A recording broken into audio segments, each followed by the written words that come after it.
La economía se está desacelerando. Se está desacelerando incluso más de lo que se esperaba a inicios del año. La inflación subyacente se ha desacelerado, ¿no? Con las últimas cifras que tenemos, que es al mes de agosto, ya van 20 meses consecutivos a tasa anual disminuyendo. El déficit público que se está esperando para 2024 es el más alto en 3 décadas. Pareciera que el Banco Central tiene este espacio para bajar la tasa de interés nominal, manteniendo su postura monetaria en terreno restrictivo. Análisis Viva. El podcast donde los principales analistas económicos de México exploran los temas más relevantes en el ámbito económico y financiero, tanto nacionales como internacionales. Los mejores comentarios y perspectivas esenciales para el mercado. ¿Qué tal? Bienvenidas, bienvenidos. Mi nombre es Salvador Leal, director de comunicación de la Bolsa Institucional de Valores, y les doy la bienvenida a un nuevo episodio de la 5ª temporada del podcast semanal Análisis Viva. Un espacio de opinión y reflexión que hemos ido construyendo de la mano de los analistas más relevantes del sector durante 5 años ya. No olviden seguirnos en todas nuestras redes sociales para mantenerse al tanto de los datos más importantes en los mercados en nuestro país. El día de hoy le damos la bienvenida a nuestro invitado. Él es Luis Adrián Muñiz, subdirector de análisis económico de Vector Casa de Bolsa. Luis Adrián, qué gusto tenerte de nueva cuenta con nosotros aquí en Análisis Viva. Salvador, el gusto es mío. Muchas gracias por la invitación. Oye, platíquenos. Estamos pues caminando rumbo al fin de este 2024. Estamos cerrando la administración del presidente López Obrador y ya vemos aquí tras lomita la administración de la presidenta Sheinbaum. ¿Cómo estás viendo tú? Si te parece bien, hagamos a lo mejor un corte, ¿no? De crecimiento, inflación, los temas que nos importa revisar, ¿no? Con miras a lo que está ocurriendo allá afuera. ¿Cómo estás viendo tú temas, por ejemplo, en tema de crecimiento, ¿no? ¿Cómo se vislumbra pues una aparente desaceleración, por lo menos en nuestro país, versus la de Estados Unidos, ¿no?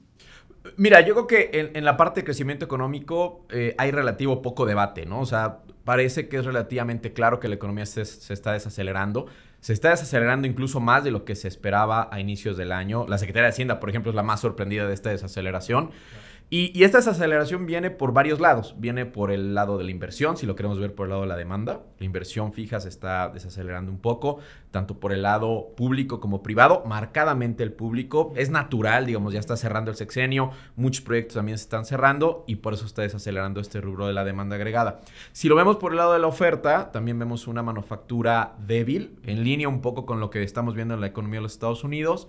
El sector de la construcción también se desaceleró. Todo 2023 construcción fue algo muy dinámico. Se cerraron varios proyectos importantes de la Administración Federal el año pasado. En este siguen cerrándose y naturalmente igual se está disminuyendo de manera muy marcada la construcción de obra civil, obra pesada, que es básicamente la asociada a la parte pública. Rescataría un poco el comportamiento del consumo privado, que es uno de los componentes de la demanda que pues, se ha mostrado resiliente, ¿no? Sí. No crecimientos extraordinarios, mucho menos, pero no ha sido tan golpeado. Seguimos teniendo un comportamiento decente en torno al 2%, 2.2%, y creo que en adelante va a continuar. Entonces, digamos, un poco las proyecciones de nosotros y del mercado también es que la economía se perfila este año a crecer en torno al 1.8, 1.7, más o menos, y que el año entrante crezcamos menos. Todavía hay algunas fuentes de incertidumbre de qué tan menos. Todo va a depender de qué viene el paquete económico para el año entrante. Pero en general, la tendencia de desaceleración de la economía que observamos en esta primera mitad del 24 se va a mantener en la segunda mitad del año y también en 2025, ¿no? Junto con pegado viene el tema de la inflación, ¿no? Está este gran reto de crecer sin inflación. O de que si estamos teniendo esta desaceleración, pues que la inflación no se va a salir de control porque entonces estamos en el peor de los mundos, ¿no? ¿Cómo lo estás viendo tú? Así es, mira, la inflación sí se ha venido desacelerando, ¿no? Llegamos a un pico muy fuerte el año pasado y a partir de ahí hemos comenzado a ver una tendencia de baja. El énfasis debe de estar en los precios subyacentes, ¿no? Que es justamente el índice de inflación que te da una mejor idea de cómo se comporta todo el contexto inflacionario en el país, tanto en el corto como en el mediano plazo. Entonces, la inflación subyacente se ha desacelerado, ¿no? Con las últimas cifras que tenemos, que es al mes de agosto, ya van 20 meses consecutivos a tasa anual disminuyendo, lo que es una buena noticia. Sigue a niveles elevados, eso también creo que pocos los podemos debatir. Estamos cercanos al 4%, cuando en realidad nos gustaría que estuviera abajo del 3%. Entonces, todavía hay mucho camino que recorrer. Hacia el cierre del año estamos estimando nosotros en Vector, por ejemplo, que pueda estar cercano al 3.8, ¿no? Seguiremos arriba de lo que quisiéramos, pero bueno, todavía hay un espacio para bajar y que esa desaceleración se extienda a 2025. Estaremos atentos a qué pasa con mercancías, qué pasa con servicios, particularmente servicios, porque ha sido uno de los elementos que más nos ha preocupado. Creemos que detrás de este comportamiento elevado de servicios está la parte salarial, que hemos ya arrastrado durante los últimos 5 años. Y simplemente es ver que estos precios sigan disminuyendo. Mucho va a depender, nuevamente, cuál será la nueva política salarial en la nueva administración. Parece que seguiremos viendo incrementos reales al salario fuertes, pero sí inferiores de lo que vimos en esta administración. Ya. Y habrá que estar muy, muy pendientes de eso, porque, digo, no sé, y esto es ahorita ya es meramente anecdótico, pero fue estos grandes paradigmas, el haber logrado subir el salario mínimo sin afectar temas inflacionarios en ese momento, ¿no? Habrá que ver si conforme va pasando el tiempo es un fenómeno que puede repetirse ad infinitum, ¿no? Mira, yo creo que es un tema bien relevante el que comentas, porque es un efecto muy complicado de identificar. O sea, afirmar que los incrementos salariales que hemos visto en los últimos años, que básicamente duplicaron el salario mínimo, tienen efectos bajos o nulos en la inflación, es muy aventurado. Okay. Realmente yo creo que mucho de lo que está detrás de la inflación subyacente que hemos estado viendo en los últimos meses y de los niveles actuales que estamos viendo en este índice de precios, sí está muy relacionado con el tema de salarios. Más aún, cuando partes de un nivel muy bajo de salarios y lo subes, digamos, la contaminación que tiene ese incremento del salario mínimo sobre el resto de los salarios es más pequeñito. Pero en la medida en la que va avanzando eso, una mayor proporción de la población está sujeta a este incremento salarial y una mayor proporción de la distribución total de salarios está sujeta a afectaciones por este incremento en el salario mínimo. Es decir, este incremento que hemos visto en los últimos años no creo que sea neutral en términos inflacionarios. Más bien creo que es lo que está detrás del comportamiento de la inflación subyacente, también del comportamiento de servicios, que hemos escuchado en varias ocasiones que es uno de los elementos que más preocupan al Banco Central. Una vez más, la incidencia directa de salarios sobre la inflación no es cuantificable. Se tiene que hacer mediciones de manera indirecta para poder saber cuál es el efecto. Eso le da un grado adicional de complejidad, pero cualitativamente creo que hay igual poco debate en el mercado en cuanto a que este incremento ha traído implicaciones inflacionarias. Podemos discutir si muchas o pocas, pero yo creo que es lo que está detrás de este incremento de la inflación y de la persistencia de la inflación. Qué interesante lo que mencionas. Y siguiendo a lo mejor con la línea, política monetaria, ¿hacia dónde va a seguir reaccionando el Banco Central a este efecto? Mira, pareciera que el pico inflacionario más fuerte ya quedó atrás, ¿no? Los choques que vimos a lo largo de estos años se han ido diluyendo poco a poco, tal vez más lento de lo que nos guste, pero se han ido diluyendo. Sí. Esta disminución de la inflación subyacente y este entorno que te estaba comentando en términos de crecimiento económico que ha venido a la baja, le da espacio al Banco Central para bajar la tasa de referencia. Ojo, seguimos en niveles bien restrictivos, ¿no? 10.75% de tasa de interés. En pocos días veremos una nueva decisión en donde probablemente disminuirá la tasa de referencia nuevamente.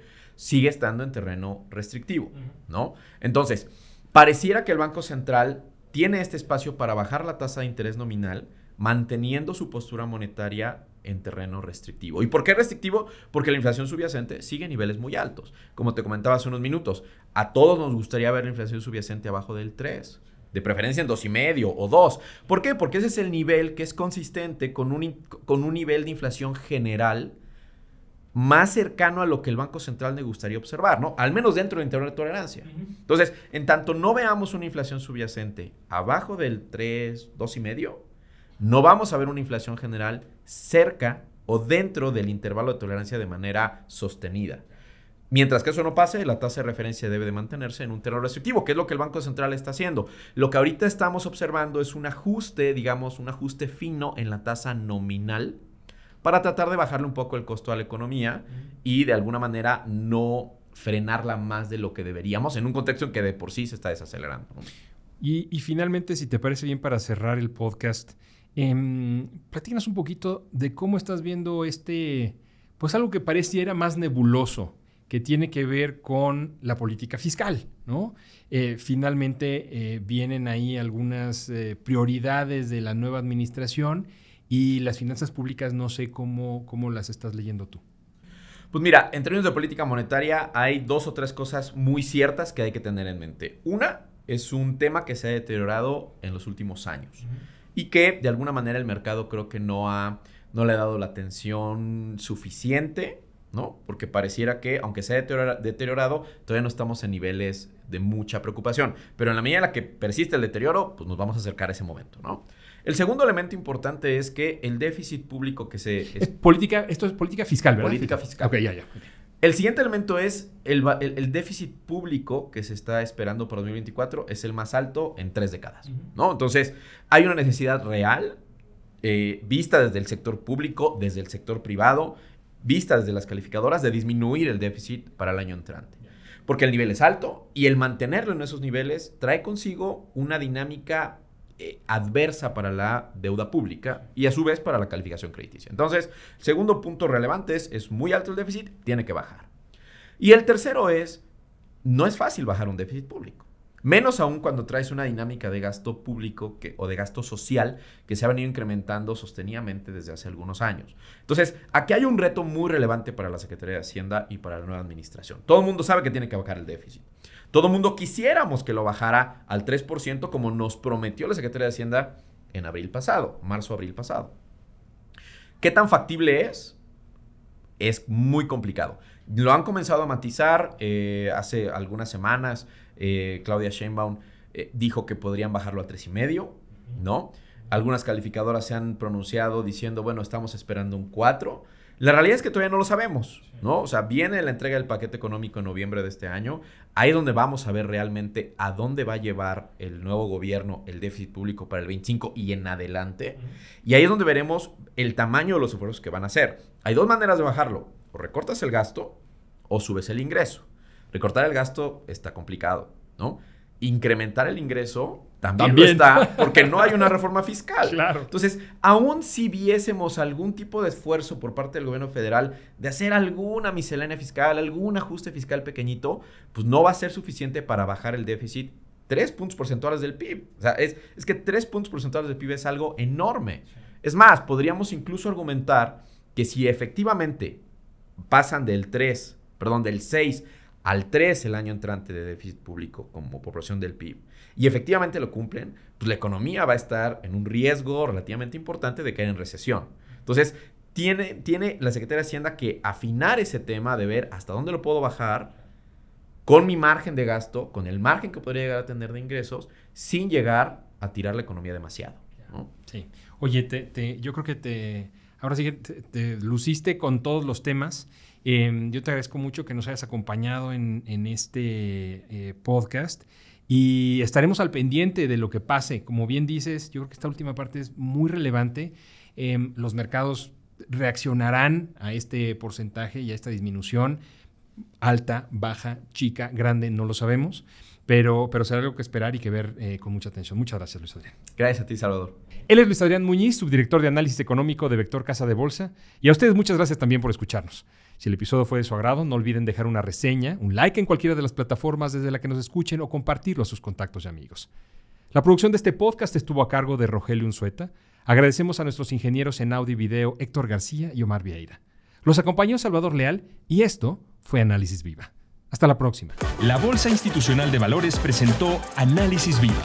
Suscríbete a nuestro podcast y síguenos en todas nuestras redes sociales.